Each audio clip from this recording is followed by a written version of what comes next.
This podcast is brought to you in part by Dragon Shield. Use code PLAYTOWIN5 at the affiliate link down below for 5% off to help support the show. Welcome to the Play to Win podcast, where we talk about winning in cEDH. I'm Cam. And I'm Dylan. This week we're talking about multicolored spells in cEDH. All the best ones, all the ones that are playable, all of the multicolored spells in cEDH. I'm excited. Me too. We're not going to be talking about commanders today, because this whole list hasn't been about commanders since we started this series here. So it's going to be a little bit of a smaller list than we've been talking about in the previous colors. But before we get into anything, if you want to support us directly, check out our Patreon in the description below. Multicolored spells. Not a lot of decks get to play a ton of them, but a couple decks get to play a few of them. What's the first one we starting with? How are we organizing these? All right, well, I think we should talk about some cards that we referenced in the green ranking podcast, Okay. but didn't actually get to rank because we then determined that they were multicolor spells. Perfect. All right, let's start with that. Yeah, let's just revisit them. So our first one then is Aans Pilgrim. Yeah, this is a multicolored spell when it comes to cEDH, when it comes to Commander, because we're going to talk about not only cards that have multiple colors, but cards that have multiple color identities. Right, because even though this is a green card, it has a Selesnya colored identity, because it's a green mana for a 1/1 human monk that taps for a white mana. Right, so for a Commander, this might as well be as a Selesnya card because you can only play it in both green and white decks. Aans Pilgrim is great. It's seen a lot less play recently as mana dorks have seen a little bit of a decline, but I still think it's a powerful card. It helps you specifically fix your mana because if you have the green for the Pilgrim, that means that it also adds an additional color, the white. So it's good in that aspect, but the one toughness and it's being a little bit slow, those are the things that kind of hold this card back. Yeah, so everything that we said about Llanowar Elves, Flinthorn Elf, and Mystical Elf all applies to this card as well, too. This is just a little bit better because of the mana fixing that it gives you. Right, yeah. What did we give Llanowar Elves? Low, right? So we gave them 2.5s. Okay, so this is probably where they're at in the meta. This is probably just barely better than that, maybe like 2.7 or something, I would say. And that's probably, yeah, I would say 2.7. I was going to say that maybe that's actually just like a little bit generous. This card also, in the next 6 months to a year, I imagine this card's going to see even less play. I think it's going to be taken out of even more decks. I think as we get more ramp, as we get more mana, this is going to be one of the first cuts for other cards. So this card probably, we're on its last hurrah, I want to say. I think the last few decks that are playing it are probably going to start cutting it soon. This document is working completely differently. What do you mean? I was trying to type in stuff and it was giving me a note. I can't describe it and it doesn't make any sense. Just know that I'm not losing my mind and I fixed it. That sounds exactly like what people who are losing their minds say. The next episode, I'm going to be in a straight jacket the whole time. Before we get started, I want to let you know that I'm not losing my mind. We're not crazy. Yeah.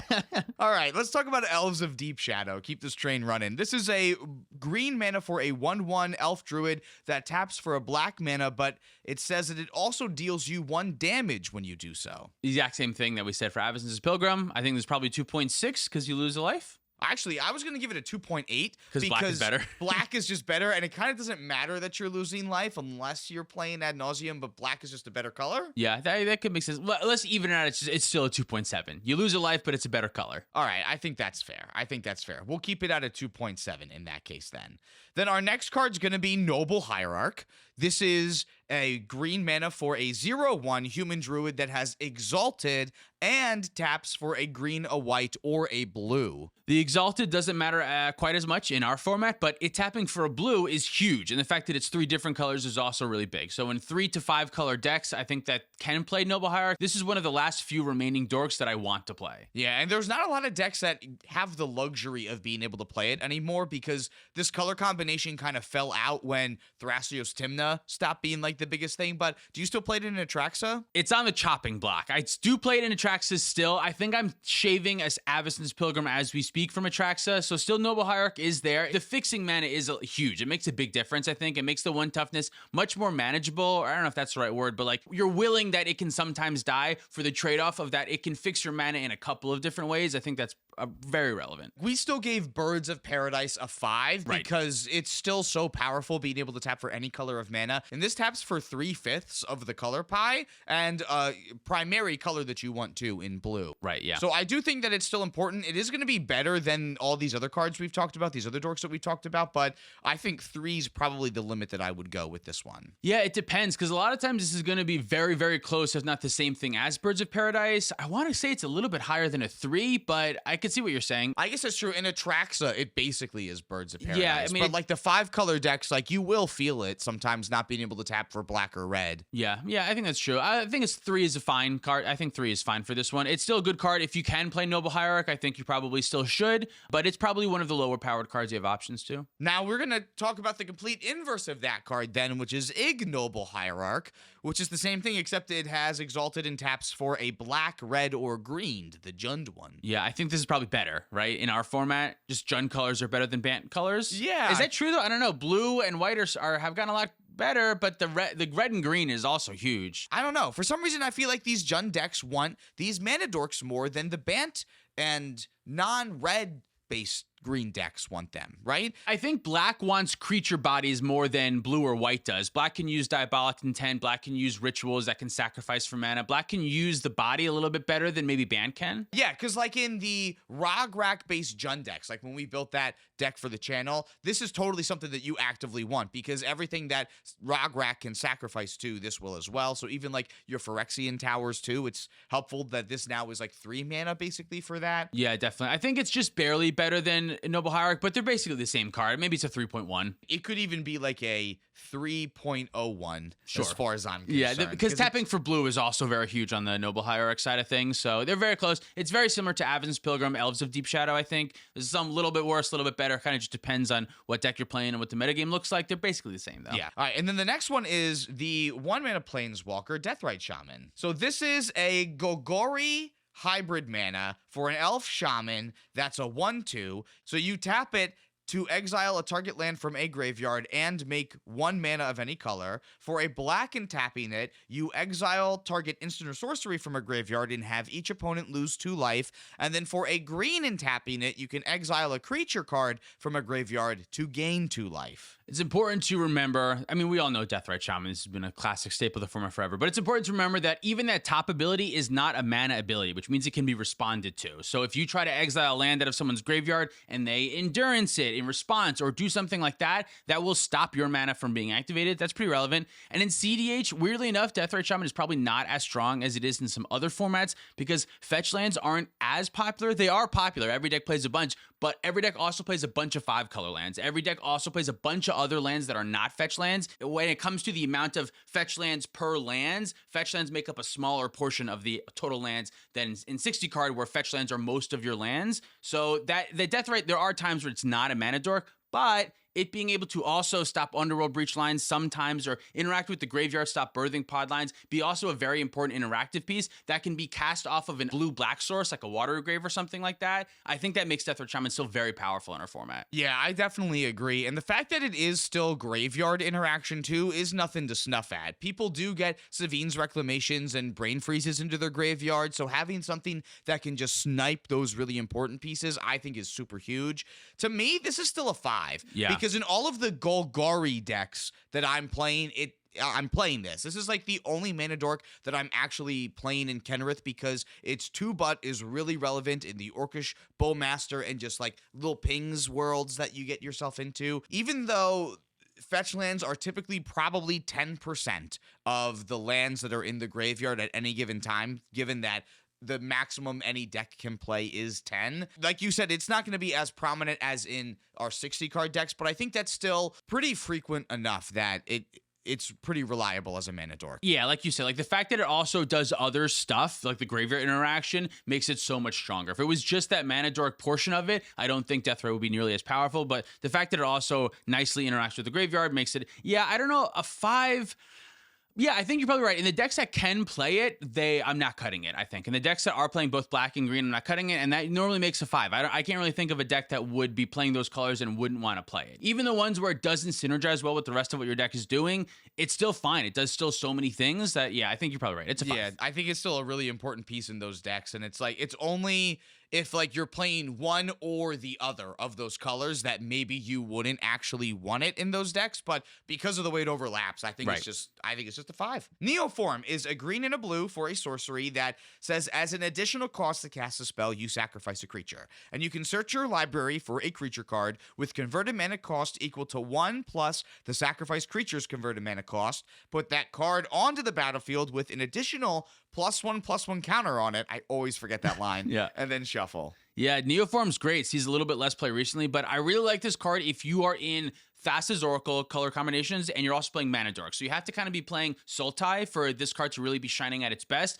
because if you can get rid of one of your Aans Pilgrims or something like that, one of your Mana Dorks, to put it into a fast as Oracle, and then you have the Tainted Pact in your hand, you kind of have more ways to get to your Thoracle combo. And the fact that it can also just as easily get Grand Abolisher when your opponents maybe think that you're getting fast as Oracle and instead you sneak out some really great protection is super great with this card. It's also really good if you're in Sans Black and want to get like Dockside Extortionist. It's just, again, on that same playing field. Those same decks might really want to get Seedborn Muse, and a lot of times Bruise or like another 4-mana like Tana kind of commander. Maybe not Tana. Maybe that doesn't come up so often. Malcolm Tana. I fixed it. Yeah. Like maybe you want to go get like a 5-drop or something too. So there's actually a lot of really cool things you can do with like your commander and these other decks that you can build around Neoform to have it be really good in your deck. Yeah, it's definitely great, like you said, if you can have a commander that you can turn your commander into another kind of secret commander of your deck, like a Seedborn Muse or something like that. The only reason why this doesn't see quite as much play is it's just not in Grixis. It's not in that same strategy. Green doesn't see quite as much play for the same reason, but in the decks that can play Neoform, I really like it a lot. Sultai fell off.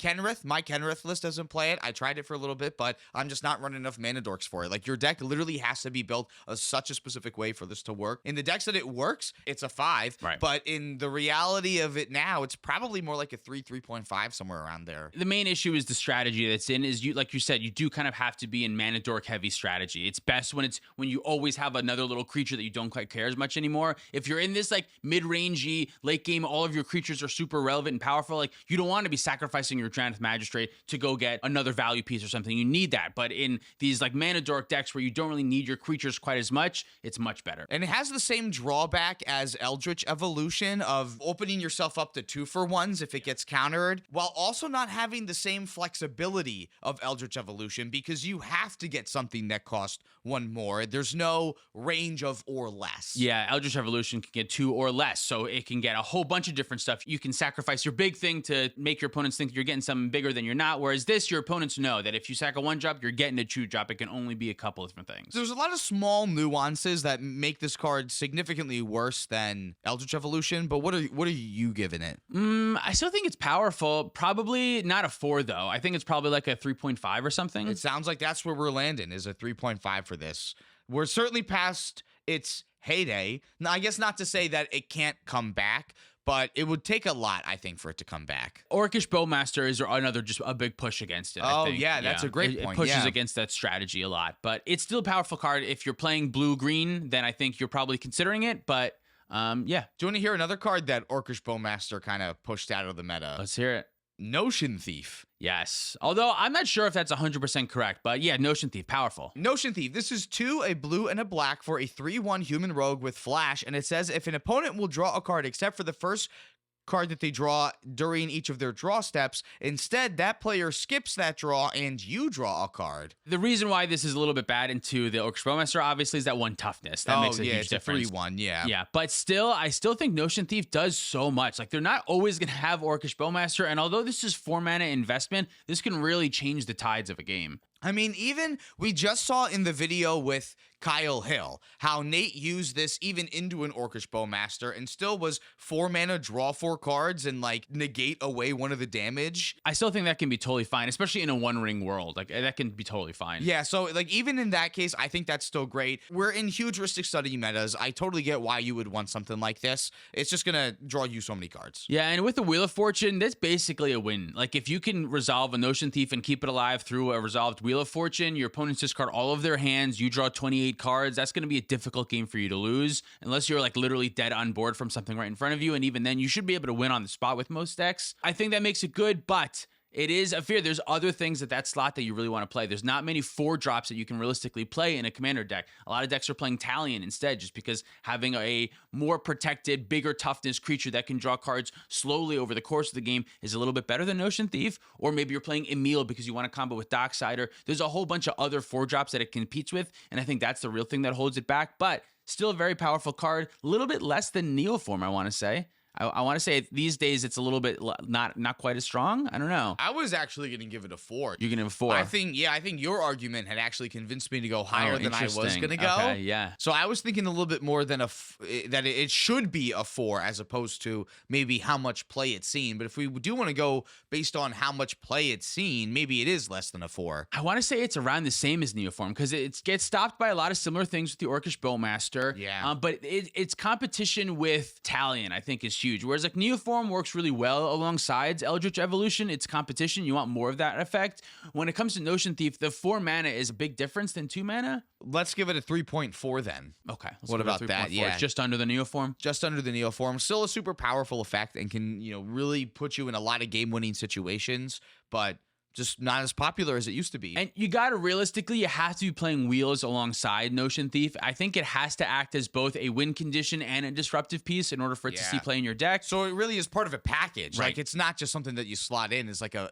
value engine, per se. And Wheel of Fortune is just a little bit less powerful. Nowadays, in the early stages of cEDH, a lot of players were trying to hoard their cards and sculpt a perfect 7 over the course of the game. So wheeling that all away did a lot of work. Whereas now, a lot of players are just going to be able to win off of a fresh 7 with the amount of mana that they have in play. They'll just win from there. So wheeling is a lot more risky now. Actively bad half the time. Yeah, so all right, I like that. Speaking of Talon, though, we should talk about Talon, because even though this is a commander, this is seeing a decent amount of play in the 99 as well. This is 2 and a blue and a black for a 3/4 flying legendary fairy noble. It says when it enters the battlefield, you choose a number between 1 and 10, and whenever an opponent casts a spell with mana value, power, or toughness equal to the chosen number, that player loses 2 life and you draw a card. This one I've been liking a lot. I've been playing it in Atraxa, and I think it's great. I'm playing it over Notion Thief a lot, kind of like what I was just saying. Yeah, and it's also really good against decks that want to be looping things for a win condition. I'm finding that Talon on 2 stops food chain loops in Atali because power and toughness being attached to its ability makes this thing so much better than it initially reads. Yeah, it's not just a draw engine. It is also a combo stopper in a lot of ways. It's going to stop people from going through loops. Whether you name 1 or 2, I'm never really sure. I think most of the community has decided 2 is most often the best thing to name. Stops a lot of win conditions and stops a lot of removal, which is the main thing that you want against Talon. It stops I don't want you to say stop, but it gives you cards for, you know what I mean? All of the Assassin's Trophy that are coming at your Talon. Maybe you'll draw interaction to stop the removal that's coming at it. Hits a lot of good creatures too, because if those creatures aren't 2 CMC, they probably have 2 power or toughness too. So it really hits such a wide swath of the format when you hit 2. The only times that I would really like to hit 1 is like if I know that a player has a 1-drop in hand, like I see that they tutored for Esper Sentinel or something, and like I know that it's gonna hit me at least 1 draw. But other than that, I don't know. I really like 2. I think Talon is way better than a 2, though. I think Talion's gonna be closer to a 4 at this point. I think that's probably true too. I think it being just another Ristic Study, another engine, another thing at a different mana value, so that no matter what, if you're looking for a 2-drop, a 3-drop, a 4-drop, now our format can kind of support you finding Archivist of Ogma or Ristic Study or Talon or whichever one can fit your curve. So I think that's really helpful, and I've been liking Talon a lot. I think it's probably like a solid 4. I think so too. I think its mana cost is the only thing really holding it back. Like, I think what Notion Thief does for that same mana cost has a little bit more of a ceiling just because of like how explosive it can be and how you can catch people with their pants down with the flash ability. And sometimes Talon is going to come in name 2 and then someone's going to have something stupid like a fetch land and a fatal push and you're not going to get anything off of it. And I guess that can happen with Notion Thief, but at least you can again, the surprise factor helps you control that a little bit more. Yeah, Notion Thief can act as like a spell where like if they get rid of it afterwards, it doesn't matter. It did its one thing. It already swiped someone's 5 cards or something like that. But I think just the more, I don't know if the word is just like security in Talon. That's like the long-term value over the course of many terms. That's where a lot of cEDH decks want to live right now in that mid-range world, and Talon's a little bit better there. If we go closer towards Turbo, when we try to go super fast, more wheels, try to go for that package, Notion Thief will get a little bit better. Yeah, I think that makes a lot of sense too. And its 3/4 size body too is nothing to snuff at. Yeah, that 4 toughness can block a lot of stuff. Oftentimes I think it's best to probably just not attack with Talon and just hold back her 3/4 blocker. Notion Thief can't do that. Yeah, Notion Thief is so fragile. Yeah. All right, so that's going to get a 4. All right, let's move on to Abrupt Decay. This is a green and a black for an instant that can't be countered by spells or abilities, and it says destroy target non-land permanent with converted mana cost 3 or less. I love this card. This is one of my favorite removal spells ever. To me, I give it as close to a 5 as we can. I would say maybe it's like a 4.8 or something, because maybe there's not every decks I want to play, but if I'm playing Golgari, I'm almost assuredly putting Abrupt Decay in. I would give you a 5. I would say this is probably... Is this better than Deathright Shaman? It's kind of up there right now with close. A card that I'm not cutting from Golgari decks because it is uncounterable. There's nothing that your opponents can do, and it is going to get that stacks piece out of your way to win you the game. Yeah, not only does it get rid of the stacks piece, like you said very well, but it also uncounterably gets rid of the win condition. If they're trying to win the game, it's great at killing Underworld Breach. Yeah, that's a big one. You know what I mean? It's great. It can also get a Rhystic Study or a Mystic Remore or things like that. It can hit a lot of different things, so it's very versatile. The 3 mana or less, that hits most everything in our format. Yes, there's some Talons, like we just talked about, where it's not going to hit, but most everything you're going to be able to hit with Abrupt Decay, and uncounterably, besides deflecting SWAT, not much is going to be able to really stop that Abrupt Decay. Yeah, you will hear in your opponent's voice them be defeated as they go. That was like the one thing that could beat me. Right. If you're on board for a 5, I think this is going in just about every Golgari deck. Oh, I'm on board for a 5. Is this better than Deathright Shaman is my question, because I feel like they're both auto-includes in these 5-color decks. Are you not putting Abrupt Decay in 5-color decks anymore? I don't know. Me personally, I would probably put it in every deck. I suppose I could see a world where you don't want 2 mana interaction. It's just too slow. Maybe Cody would want to cut it or something, but even then, I'm not sure if that's right. I don't know that Deathright Shaman would ever get cut. So maybe it's just under Deathright? I'm not sure. I am not playing Abrupt Decay in Kenrith. Oh my God. And you fool. I feel like, yeah, but I feel like that's like part of it's because I am playing so many other really good options. Removal spells. I have so many options at 1 mana. I have so many counter spells, and I'm trying to get Kenrith out. So I have the opportunity to play things like Fierce Guardianship and Deflecting SWAT in my list personally. Okay, so it's under Deathright Shaman then. So maybe it is under Deathright Shaman. But like very slightly. Yeah, just barely. Just barely, yeah. Now, Assassin's Trophy is a green and a black for an instant that says destroy target, permanent, and opponent controls. Its controller may search their library for a basic land card and put it onto the battlefield, then shuffle. Yeah, I think this one is worse than Abrupt Decay, which is weird because when it first came out, I thought it was just about as good, but losing the uncounterability is huge. Yes, you gain that you can kill just about anything, but that doesn't really matter because Abrupt Decay can kill just about anything that you want to kill. Yeah, so it's kind of just more important to have the uncounterability versus that extra versatility and potential downside of your opponent being in like a 2-color deck and having access to a ton of basics they could get. Yeah, getting them a land is not nothing. That's a kind of a big downside. It's the difference between Swords to Plowshare and Path to Exile. Swords sees a ton of play and Path kind of doesn't, and I think it's for a similar reason. And it's an untapped land too, right, which ain't nothing. You don't need 2 of that effect a lot of the times. You don't need 2 of that. You're going to be tutoring for the Abrupt Decay when you need it, and you don't need to have a second Assassin's Trophy. Now, if certain decks are really in on wanting to control the board, Assassin's Trophy can still be good. I'm not saying it's not a good card, but I'm cutting it way before I cut Abrupt Decay. I'm playing it in my 3-color Golgari decks, my 3 and 2-color Golgari decks, but by the time I hit 4 colors, I normally have enough interaction, right? I'm probably playing blue, so I kind of don't need it. Right, yeah, that makes sense. Do you run it in Blood Pod? I do run it in Blood Pod. Blood Pod wants to be a little bit more controlling. And You're not in blue, yeah, so I would want to run it in Blood Pod too. Yeah, when you're not in blue, it's a little bit better for sure because you don't have hard counter spells. You need like hard removal that can just get rid of anything. It's much stronger there. But in blue, you have Force of Will, and a lot of times that will end up being a cut for the Assassin's Trophy or something like that. So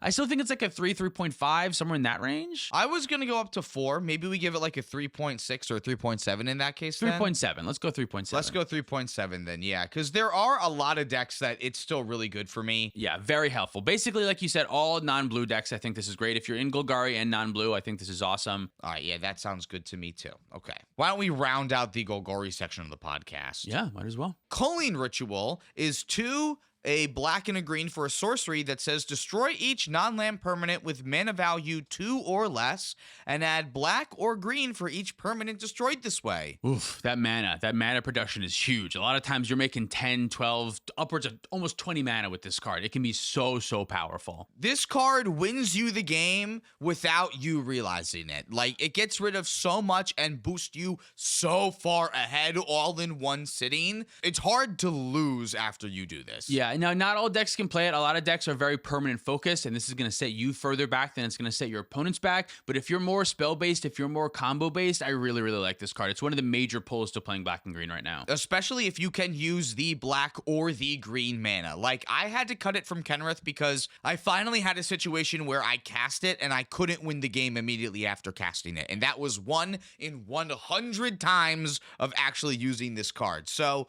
like, you do really need to be set up to have, like, a lot to be able to do with those 2 colors of mana. The decks that do play it are able to utilize this so perfectly. Yeah, it's so great in Atraxa because all of my tutors are green and black. Most of them, you know what I mean? So I can use that extra mana that I make to go find the food chain, which I can also cast off of that green mana, and get the Eternal Scourge, which colors can also be cast from all that. So normally with Atraxa, if I can resolve this spell, I can normally find a win soon after. It also not shutting down my own Atraxa. My 7-mana commander still gets to stay there. So I think this is really strong in the decks that can play it, but not all decks can play it, so that kind of takes it down a little bit. I still think it's like a 4 or higher. I think so too. It also is super good in your Underworld Breach decks too. Like, getting rid of your board just to be able to then cast Underworld Breach and completely build it all back up again. Yep. It's so powerful. I would agree. This is going to be up in the 4s. I would give this more than a 4 though, but I think that's starting to get into the personal bias territory. I think it's a 4.5. All right, let's give it a 4.5. If you can play this card, then I think you definitely should. So, like, if you're playing black and green and then you're also not playing heavy small creatures, like, I don't play it in Blood Pod, so if you're like a black-green creature stacks control the board deck, this is not great there. But any other deck that can play this definitely should, and it's going to be one of the best cards in your deck. Yeah, if you're looking to finish the game, I think this is something that you want. I feel like the decks like Kenrith that aren't looking to finish the game, you know, they wanted to grind out a little bit more. Maybe it's not exactly where you want to go. But if you're just looking for a way to win, Coline Ritual is the way to go. Even still, though, Coline Ritual in Kenrith seems so good. You can use them 5 mana to use Kenrith to reanimate everything that you just killed. Oh, it's probably wrong to cut it. Cutting it was so probably good. wrong because I too, like, all of my good tutors are like Finale of Devastation, demonic tutors. Like, it's stuff that I can do after it, but like, I found myself wanting things that couldn't use that mana after I tutored, though. Yeah, okay, fair enough. I don't know. I'm going to think about it a lot harder now.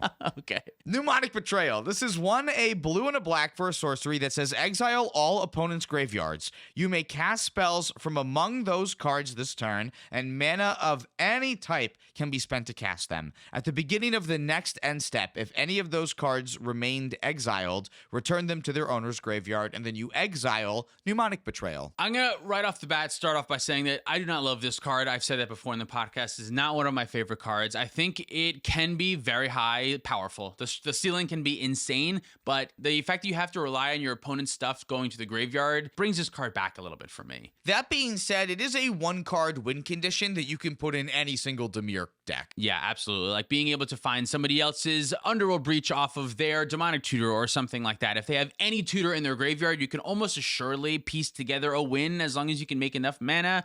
The issue that I often find is, like, by the time those types of things are in the graveyard, most often my opponents have already won the game. You know what I mean? So, like, things have to go wrong for this card to be good is what it feels like to me sometimes. I like to think of it as my backup win condition. Like, I'm never actively trying to win the game with Mnemonic Betrayal first. It's always like, oh, my Thassa's Oracle got countered. And in those situations, there are a lot of times where, like, well, there's a couple Lotus Petals or something in the graveyard where I can help ramp me after this then too and really continue to chain a bunch of spells together. So I don't want to say it's easy to set up. It just requires a lot of brain power to do. Yeah, and it's also very tricky over webcam. It's also extremely good with Coline Ritual, the card that we just talked about, because after you destroy everything, then you get to use your Mnemonic Betrayal to recast your opponent's stuff that you just destroyed. That can be really good. Realistically, I think it's probably about as strong as that card is. It's probably a 4.5. It's just, personally, it hasn't worked out for me as many times as I see it work out for other people. A lot of times I'm looking at my hand and my opponent's got 2 fetch lands, nothing in their graveyard, and then it just rots in my hand and I don't ever have to do anything with it. But I understand it's good. It's still probably a 4.5. It's funny because I've had it work out for me a ton. Yeah.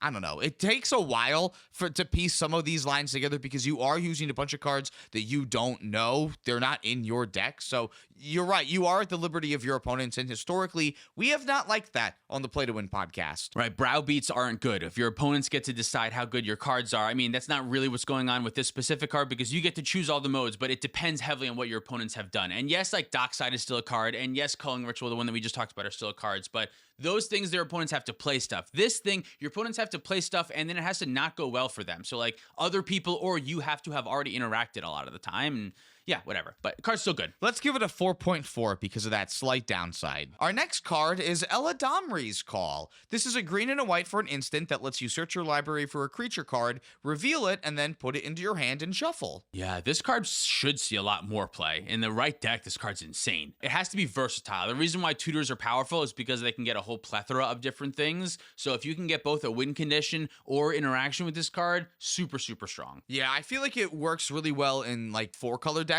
that are looking for creature-based combos, but also have good creatures that can also be other interaction or just straight-up clones. Yeah, if you're playing Neoform, a card that we already talked about, then you probably want to also be playing this if you can. Like if you're in that Bant wheel of things, I want to say that Eladamri's Call is probably going to be the right pick for you, especially if you're in red also. If you can find Dockside off of this, 4-mana Dockside is still really good. So if your Eladamri's Call is just sometimes a 4-mana Dockside, that's awesome. That's going to be incredible. So there are certain decks that are really going to love this card, but you have to be playing a lot of specific things. You have to be playing green, white, and probably red, and then also probably blue because you want this to be able to sometimes find a Thassa's Oracle or something. Yeah, ideally. So you have to be in like 4 to 5 colors a lot of times, and then if you're in 4 to 5 colors, you're playing black tutors already. Like Demonic Tutor is a lot of times just going to be better than this. Even the instant speed doesn't matter. The Demonic Tutor is easier to cast and it can find anything that you want. So this doesn't come up in Atraxa, right? It lives in a tricky space. No, I don't play it in Atraxa right now, which you'd think that I would, but this can't find Food Chain. Like, yes, it can find Eternal Scourge, but it can't find Dockside either. So, like, it's not as great as I want it to be. If it's what card do you mean besides you can't find Dockside in your deck? Yeah, that's what I'm saying. It can't find Dockside. because it's not doing that. Yeah, I can't find Dockside in my Atraxa deck, so that's why I'm not playing it. If I could find Dockside, I would.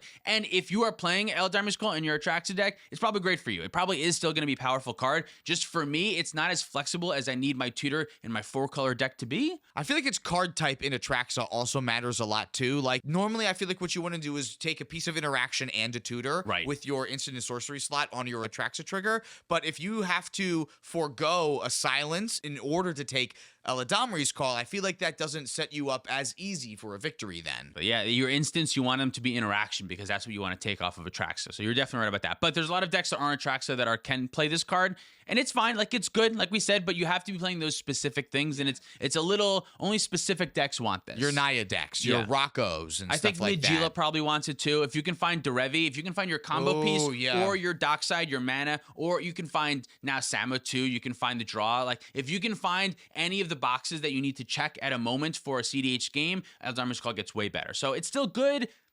It's not higher than a 4 though, definitely. No, I think it's a 3 probably. That would put it at the Noble Hierarch range, I think it's better than Noble Hierarch. I think it is too. And you know, it's better than Ignoble Hierarch, so it's better than 3.01 too. But it's probably worse than Notion Thief though, right? My gut reaction is they're around the same power level. The decks that can play them in those specific decks, they're going to be fine. And they're really good in those and they're going to be great, yeah. But outside of, they're not a ballpark. They're not, I'm playing green-white, so I'll chuck it in there. That's not always the case, although it looks like it could be. But I think it's around a Notion Thief, maybe a touch stronger. Then Neoform is at 3.5. Maybe this is exactly where it needs to be. I think it's a 3.5. I think it's right around where Neoform is. Yeah, I think that makes a lot of sense. Because it's going to be performing generally the same function. Maybe because it's a little bit more flexible, we'll still line it up to be ahead of Neoform. See, it's tricky because Neoform cheats on the mana of the creature that it gets, which is really nice. Eladamri's Call, you still have to cast the thing that it gets. Whereas like Neoform can sneak in Grand Abolisher, and then all of a sudden your opponents thought they could interact more, but they can't interact anymore. I guess that's true, but like you did put a mana investment into that other creature though too. Yes, that's true. Like it's a card investment. You put the mana in ahead of time rather than Eladamri's Call. You have to put it in afterwards. Where I think maybe the suspense of Neoform of like your opponents don't know what you're getting, but sorcery is much worse than instant. That's true. And maybe your opponents not knowing what you're getting is much more threatening too. I think it's an Aans Pilgrim, Elves of Deep Shadow situation where they both have pros and cons, but they're close enough to the same thing that I think we should give them the same rating. Oh, well, they're getting the same rating, but I still have to know which one comes first in the lineup that I do at the bottom of the screen. I would take Neoform. If we're drafting them, I'm picking Neoform You're first. picking Neoform first. You know what? It's in blue. You can pitch it to Force. It's a blue card. Yeah. Yeah, that's a great if point. anything. Alrighty, then Lotho, Corrupt Sheriff, is a white and a black for a 2/1 legendary halfling rogue. It's not Sheriff. You're right. Actually, like, you're pronouncing it not wrong there. No, like, it this is is the one thing where it sounds like it's wrong, but it's not a Sheriff. It's a Sheriff. Oh, that's totally a Sheriff. Yeah. Whenever a player casts their second spell each turn, you lose 1 life and create a treasure token. I love Lotho. This card is bonkers. One of the few 1 toughness creatures that has been printed recently where I think it's worth it to run into Orcish Bowmaster World. All the time. If this makes 2 treasures, I'm happy. Honestly, 2 mana to make 2 treasures over the course of turns is fine. And oftentimes this will make 5 treasures before it dies. And in that case, it's incredible. Yeah, I agree. I think there's a lot of times even that Orcish Bowmaster will take priority over other things instead of Lotho, too. This turns on your Mox Ambers, also it being a legendary creature. It can help Sisay because it's black-white pips for your Sisay deck. Turns on your Mox Opal, speaking of Moxes, too. Because it makes the treasures that can help turn on the Mox Opals. Yes, it absolutely can. The 1 damage that it deals isn't much, and whenever an opponent does blah and you get mana is something that we don't really have outside of Lotho, which makes its pick so much more desirable. Do you know what I mean? Like, if there was something better that did this better than Lotho, Lotho would get lost pretty quickly. But there is nothing like this that makes mana at this rate besides Smothering Tithe. And Monologue Tax. Yeah, besides bad cards. but like Monologue Tax is 3 mana and doesn't have a Timna attacking body attached to it. No, Lotho is a advantage engine for 2 mana, which we don't want to turn up in this format. We don't want to turn down. We do want them to turn up. So he'll definitely turn up. Yeah, he'll be turning up for sure. This is the best card we've talked about, though, right? Best? Yeah, it's better than Deathright Shaman, Abrupt Decay, Coline Ritual. I don't know. Is that true? Yeah, totally, dude. Oh, jeez. Dude, the I ceiling wasn't on this thinking card that. is so high, you can trigger it yourself, right? You can trigger it yourself. You go Lotho, then cast Mox Amber. All of a sudden, your Lotho was fucking free. Yes, that is very true. In the best decks, I think it's great, which is something that can be said over Deathright Shaman. Deathright Shaman is a great card in bad decks. No offense. Sorry, just that's how it is. You're absolutely right. And in good decks, it's a bad card. Yeah, whereas Lotho is a great card in great decks. That's probably true, right? In like Blue Farm, Lotho is probably awesome in Blue Farm. And honestly, it would take bad decks and turn them good because now you have another way to make the mana. This goes in every deck? Yeah, what black-white deck are you not playing Lotho in? I don't know. There's I gotta be dare some, you though. to tell me one. I'm playing it in both my black-white decks, that's for sure. Yeah. It does exactly what I want, which is make mana. Again, my whole Kennereth list is like built around trying to play around 1 damage pingers as best as I can, but there's 3 cards that are just too good to not play, and Lotho is one of them. It's funny, we were just talking about 2 mana dorks that have 1 toughness and why they're bad, right? And now we're bringing up this one, which is literally that. But this is so much better. All the 2 mana dorks that we've talked about before have to tap, so you have to go around the table to not get any advantage. Like,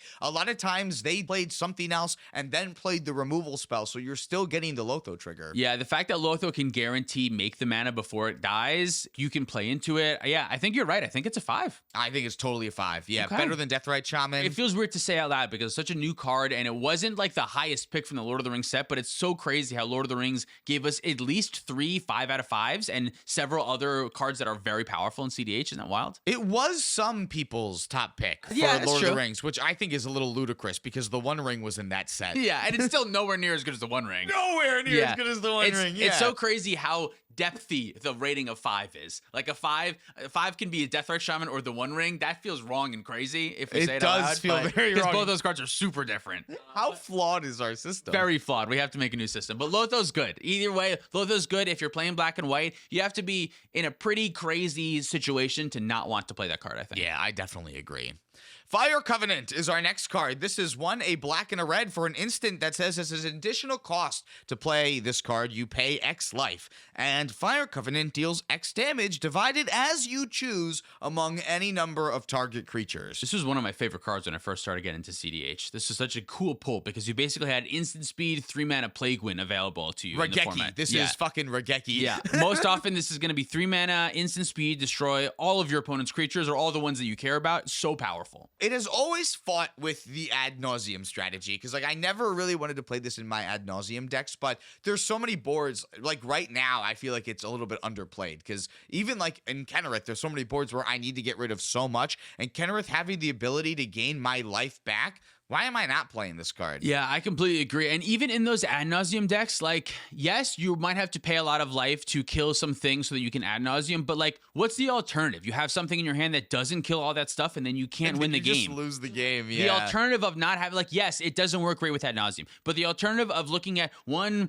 go for the throat in your hand when you have a Deathright Shaman and you're looking at Underworld Breach and you have a Dothy Voidwalker and you have an opposition agent, where like, if you wanted to instead pay the what are the 3 cards? That's like 7 life, 6 or 7 life or whatever. Then you go from 35 to 28, and yeah, your ad nauseum is a little bit better. But now you can win the game. You have an option to win the game. Whereas before, what were you doing with that extra life? Nothing, because you couldn't win through that shit. So like, yes, I get it that it competes with ad nauseum, but I think it's a necessary evil. You must play with something that can get rid of multiple things. No, I think you're right. I think you're right. Yeah, and having it available at 3 mana and at instant speed is so powerful. Yeah, definitely. I think this is a very underplayed card. If you were to ask me what's the most underplayed card in cEDH, this would probably be it. Probably Fire Covenant, yeah. I personally think it's in the same world of the Mnemonic Betrayal, the Coline Rituals, those type of effects, those multicolor big beaters. I think this is right in those power levels, maybe just under Coline Ritual. Then we're going to give it a 4.3, because I'm also thinking it's a little bit worse than Mnemonic Betrayal. Just under, though. Just under, yeah. So Coline Rit's 4.5, Betrayal's 4.4, Covenant will be 4.3. Yeah, and for me personally, I like Fire Covenant before both of those cards that we just mentioned, but I also understand that it is objectively weaker because it can't create a win in the same way, but in a very similar way it can. In a very similar way, it opens the opportunity for you to win, but Coline Ritual and Mnemonic Betrayal help you facilitate the win after they've resolved, whereas once this resolved, you still need something else. Yeah, now you're in the situation you're in. If you can't capitalize off of it, then you're lowercase. Yes, sure.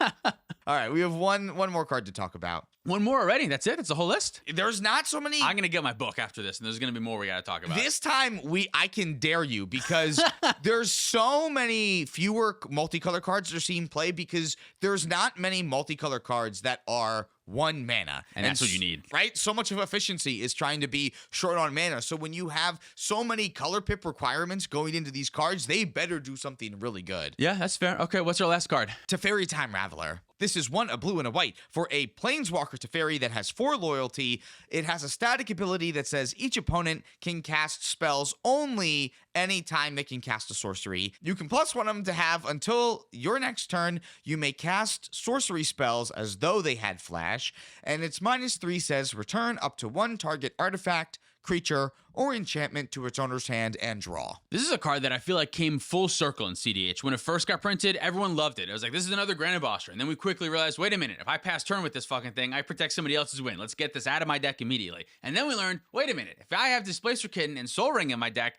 we got a win right there on the table, because with Displacer Kitten and Soul Ring or any mana positive rock and Teferi, you can create a loop where you'll draw through your entire deck with those 3 cards. Should I explain that? I want to. Okay, you got it. All right, so with Displacer Kitten and Teferi in play, you can cast your Soul Ring, and then that will blink your Teferi. Teferi will come back into play with 4 loyalty, and you can minus Teferi to blink your Soul Ring back to your hand after you've tapped it for 2 mana. This will allow you to draw a card. You then recast the Soul Ring with the mana that you floated, triggering your Displacer Kitten to then flicker your Teferi to have it re-enter the battlefield with 4 loyalty. You can see the scenario we set up. As you continue through that loop, you can draw, 70 cards that you'll have left in your library or something? Your whole deck, yeah, your whole deck. That will give you the rest of the rocks you need to make all the colors of mana you need to fling out your Thassa's Oracle. Yeah, exactly. Yeah, it's great, and because it's part of a 3-card combo, which normally aren't good, but your Soul Ring you're already playing, so that's basically, you don't have to worry about putting an extra card in your deck. And Displacer Kitten, it can also help protect your creatures from spot removal and stuff like that. Displacer Kitten can be an incredible card. I know specifically in Atraxa, Displacer Kitten is already like mind-blowingly powerful, because blinking your Atraxa, your opponents are just so fucking dead if you can get that going. And then having it also overlap with the Teferi can be really great.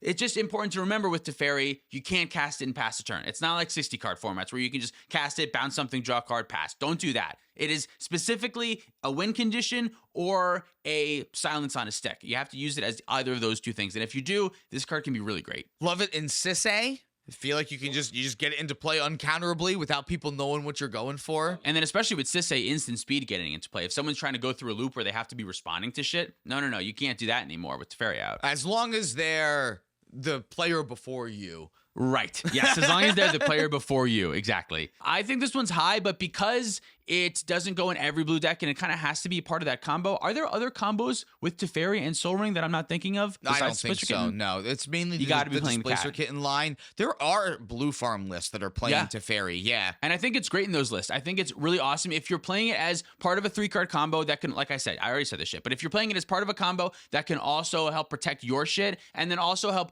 have other value like Blinking Dockside, it can be a great include in the deck. Yeah, I definitely agree. What do we give it? Maybe it's around Coline Ritual. It's in that same ballpark, that family of 2-color cards that can help win the game. They're super powerful, but they don't go in every single deck. But the ones they do, they are very, very strong in. So maybe 4.2 to 6, somewhere in there. But I think that it's a little bit worse than Coline Ritual. I think so too. I think it's just under Coline Ritual, but it's right up there. Yeah, I think the inherent risk of not being able to pass the turn after you do this is a downside. For the same reasons that we don't like Defense Grid, we won't like Teferi Time Raveler, but Teferi Time Raveler does have that help you win the game upside, but unlike Mnemonic Betrayal and Coline Ritual, like it doesn't, I guess it does kind of help push you a little bit farther because it does help you draw cards, but like it itself then won't help you cast Displacer Kitten or anything else after it. Yeah, I agree. But it's so hard because realistically, I think it's right around those. I personally think it's probably worse than Mnemonic Betrayal. It's probably a 4.2, but I like it more. We're going to give it a 4.2. We'll give it a 4.2, but I like it more. That sounds great. I feel like this whole list is like Dylan getting disappointed because Cam likes these cards more than he does. I got to check my book. What about Lavinia? We don't want to talk about Lavinia? She doesn't see play anywhere. Doesn't see play anywhere. Blue Farm used to play her a little bit. Blade Historian, great Winota card. Witherbloom Apprentice. That's one we should talk about. We should talk about Witherbloom. We should talk about Witherbloom. That might be worth it. Yeah. There is a lot though that way. Yeah. There's a lot of junk though. There's a lot of junk. Let's talk about this one real quick. All right, Witherbloom Apprentice. Yeah, this is a green and a black for a human druid 2/2 with Magecraft. It says whenever you cast or copy an instant or sorcery spell, each opponent loses 1 life and you gain a life. This is a combo with Chain of Smog. Correct. 4 mana, ditch your hand, lose the game, week 2, spot removal. But it's still a great way for Golgari-based decks to win the game if you're not playing blue. Yeah, if you're in Golgari, and basically, like, just Golgari or maybe, like, Abzan, I think this is a fine win condition. If you're in Jund, I think this is a fine win condition. If you're in Jund, this is fine. If you want to, I think this is fine in Jund. If you're in Sans Blue, I think this is a fine win condition. Once you have access to Thoracle, take this card out of your deck. Because discarding your hand sucks. But if you're in not blue, I think this is fine. Because a lot of your protection, you cast Silence beforehand, so you don't care that you discard your hand. So I think this card can be great in those types of decks. What do we give it, though? Because it is like a Thoracle where it doesn't do anything, but it's not like running the format the way that Thoracle does. What do we give Dualcaster Mage? We didn't talk about it, did we? It's the same power level as Dualcaster Mages, I think. A little bit worse. It's a little bit worse than Dualcaster Mage. What would you give Dualcaster Mage today? Like a 3.5. So maybe it's like a 3.2. Okay. We don't want to talk about Archon of Valor's Reach or Flame Scroll Celebrant, Luris, Lord Dracus, Memory's Journey. Those are all bad. Limdul's Vault? I kind of don't like this card anymore. Doesn't really play it. Biomancer's Familiar. Whispering Madness. Fiend Artisan. That's a good one. Dovin's Veto. Everyone loves Dovin's Veto. That card also sucks. Orcish Lumberjack. Only very specific decks are playing that.